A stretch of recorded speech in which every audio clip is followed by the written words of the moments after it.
ओम नमः शिवाय। बंधुओं, संस्कार की बातें चैनल में आपका स्वागत है। बंधुओं, आज मैं आपको सावन मास महात्म की कथा के तीसरे अध्याय का श्रवण कराने जा रही हूँ। बंधुओं, कथा श्रवण करते समय मन में ओम नमः शिवाय का जाप करते रहें और साथ ही भगवान शिव का ध्यान करते रहें। बंधुओं, यदि आप सावन मास महात्म की कथा को सुनते हैं तो भगवान शिव शंकर भोलेनाथ आपकी हर मनोकामना शीघ्र पूरी करेंगे।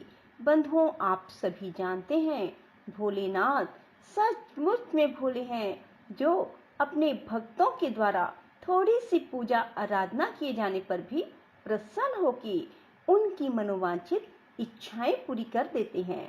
बंधुओं, यदि आपने हमारे YouTube चैनल संस्कार की बातें अब तक सब्सक्राइब नहीं किया तो जरूर करें और बेल आइकन दबाना ना भूलें, ताकि आपको हमारी आने वाली सभी वीडियोस की जानकारी सबसे पहले हो सके। बोलो शिव शंकर भोलेनाथ की जय हो। भगवान शिव के शब्दों को सुनकर सनत कुमार जी बोले, हे भगवान, आपने व्रत समूह का उद्देश्य कहा, इससे मेरी तृप्ति नहीं हुई, अतः आपसे हाथ जोड़कर निवेदन है कि आप इसे विस्तार पूर्वक कहें। हे देव, आप ऐसा खोल कर समझाएं जिसे सुनकर मैं धन्य हो जाऊं, कृत्य हो जाऊं। इस पर ईश्वर ने सनत कुमार जी से कहा, हे योगीश, जो विद्वान श्रावण मास नक्त व्रत कर व्यतीत करता है वह 12 मासों में इस नक्त व्रत का फल भोगता है। दिवस की समाप्ति के 3 घड़ी पूर्व रात्रि भोजन नक्त व्रत के नाम से जाना जाता है। इस नक्त व्रत में सूर्यास्त के पहले 3 घंटे के समय को त्याग कर अवशिष्ट समझ लिया है। सूर्यास्त के पहले के 3 घंटों को संध्या काल कहा है। आहार, मैथुन, निद्रा, स्वाध्याय, इन 4 कार्यों को सायंकाल में बिल्कुल नहीं करना चाहिए।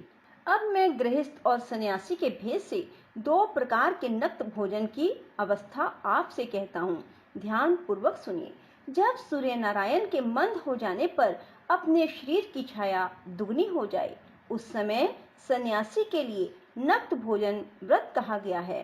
शास्त्रों में गृहस्थी के लिए नक्षत्र उदय होने पर रात में किए जाने वाले भोजन को नक्त भोजन व्रत बतलाया है। यह तो रहा गृहस्थियों के लिए। अब शास्त्रों ने जो कुछ सन्यासियों के लिए कहा है उसकी अवस्था मुझसे सुनो। रात्रि काल में निषिद्ध हो जाने से दिन के अष्टम भाग में भोजन का विधान है।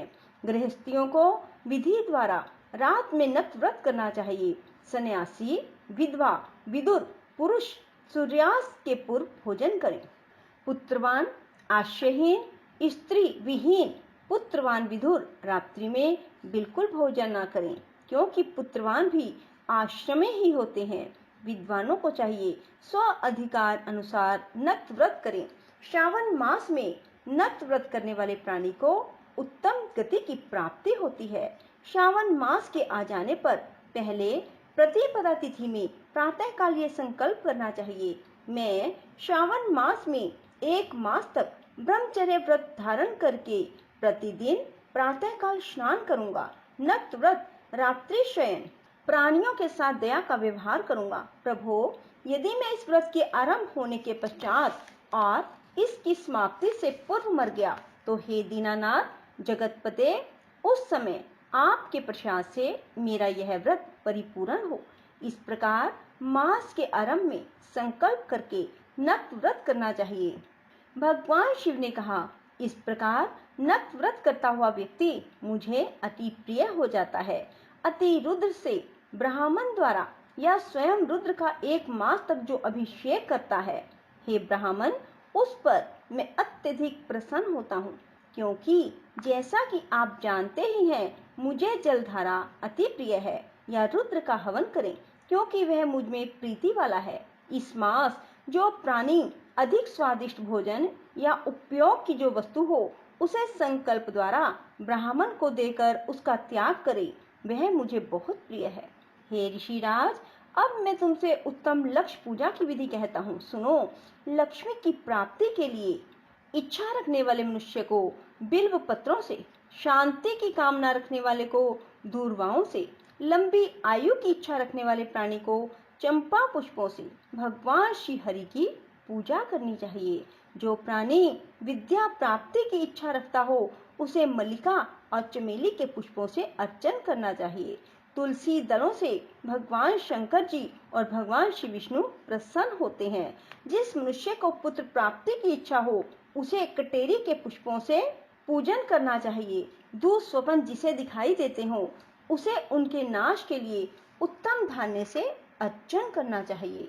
देव के सामने रंगबल्ली, पद्म, स्वस्तिक और चक्र बनाकर विभु का अर्चन करें। मनुष्य को संपूर्ण कामनाओं की सिद्धि के लिए सब पुष्पों से अर्चन करना चाहिए। यदि प्राणी लक्ष्मी पूजा करता है तो भगवान शंकर प्रसन्न हो जाते हैं। अंत में उद्यापन करना चाहिए। मंडप बनवाकर उसके तीसरे भाग में वेदी बनानी चाहिए। पुण्य वाचन करके आचार्य का वरण करना चाहिए। मंडप में प्रविष्ट होकर रात्रि में भजन कीर्तन करना चाहिए तथा वेद पाठ से जागरण करना चाहिए। वेदी पर उत्तम चतुर्लिंगोद्भद्र नामक बनाकर उसके मध्य में चावलों से सुंदर कैलाश बनाना चाहिए। उस वेदी में यथास्थान खूब चमकीला तांबे का कलश स्थापन करना चाहिए। उसमें पंच पल्लव तथा सूक्ष्म वस्त्र रखना चाहिए। उसमें उमापति भगवान शंकर जी की सोने की मूर्ति को पंचामृत से स्नान करवाकर स्थापित करके अर्चन करें। नैवेद्य युक्त धूप, दीप, गीत, वाद्य, नृत्य, वेद शास्त्र, पुराण द्वारा रात में जागरण और प्रातःकाल स्नान करना चाहिए। पवित्र शास्त्रोक्त विधान से वेदी बनानी चाहिए। तिल, घृत, पायस, मूल मंत्र, गायत्री, शिव सहस्त्र नाम से हवन करना चाहिए। शर्करा एवं घृत युक्त चावल से हवन करना चाहिए। फिर हवन कर पूर्ण आहुति कर देनी चाहिए। प्रातः वस्त्र, अलंकार, भूषण से आचार्य का अर्चन करना चाहिए। ब्राह्मणों का पूजन करके उनको दक्षिणा देनी चाहिए। जिन मंत्रों से पार्वती की लक्ष्य पूजा की जाती है अब उस चीज का दान करना चाहिए। सोने की मूर्ति बनवाकर भगवान श्री शिव शंकर को अर्पण करनी चाहिए। यदि 1 मास तक दीप जलाया हो तो उसे दान में दे देना चाहिए। संपूर्ण इच्छाओं की पूर्ति के लिए सोने की बत्ती, चांदी का दीप बनाकर गोघृत से संयुक्त करना चाहिए। देवता से क्षमा प्रार्थना करने के बाद 100 ब्राह्मणों को भोजन कराना चाहिए। हे मुनिश्रेष्ठ, इस प्रकार जो मेरा पूजन करता है उस पर मैं अति प्रसन्न होता हूँ। यदि श्रावण मास में यह कार्य किए जाएं तो इनके करने से अनंत फल की प्राप्ति होती है। यदि इस मास में अपनी किसी प्यारी चीज का त्याग करके वह चीज मुझे अर्पण की जाती है तो मुझसे उसका फल सुनो। यही लोक और परलोक में यह वस्तु लाख गुना अधिक प्राप्त होती है। फल की इच्छा त्याग करने पर यह फल होता है।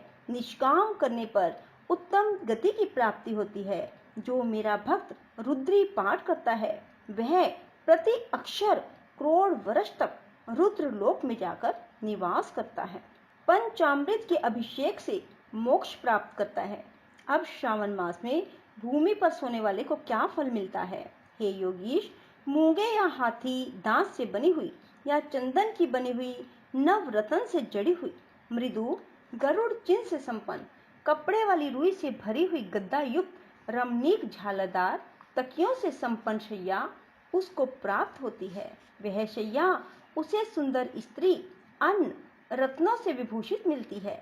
इस श्रावण मास में जो ब्रह्मचर्य से रहता है उसका वीर्य अत्यधिक पुष्ट होता है।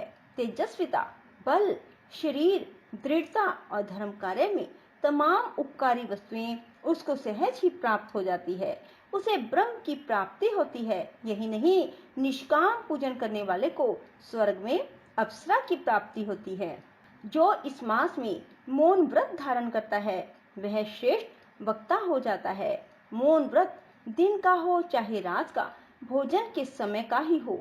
मौन व्रत में यदि प्राणी घंटा तथा पुस्तकें दान करे तो उसको सब शास्त्रों की जानकारी अपने आप प्राप्त हो जाती है। वह मौन व्रत के प्रभाव से बृहस्पति के तुल्य बुद्धि वाला हो जाता है। मौन व्रत करने वाले का किसी से बिल्कुल झगड़ा नहीं हो पाता। बोलो शिव शंकर भोलेनाथ की जय। बंधुओं, यदि आपको हमारी वीडियो पसंद आई तो इसे लाइक करें और शेयर भी जरूर करें। धन्यवाद।